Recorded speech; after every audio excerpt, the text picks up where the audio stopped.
MNRE na 2.3 crore gi rooftop solar innovation boost townable startup challenge hodokre. Ministry of New and Renewable Energy MNRE na lupa 2.3 crore gi innovative project startup challenge ama rooftop solar amasung renewable energy ki solution sing boost townable hodokre. New Delhi da phongkiba skill development ki national conference amada laukthokibani.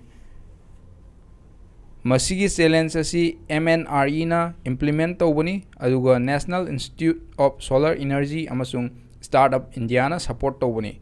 Competition asina target tawriba asi category mari dani haibadi affordable ohenba, resilience oiba, inclusivity amasung environmental sustainability ni. Green tech, IoT, AI fintech amasung waste management kumba sector singdasu invite tawri. Lupa crore amagi winner prize thamduna incubation period ki pilot project amasung expert mentorship ki khudong chaba kaya su yaugani. Lagliba August ki tang kun 2025 ta application thousand bagi aroiba numit oigani aduga result na September ki tarik tara 2025 ta haidokani.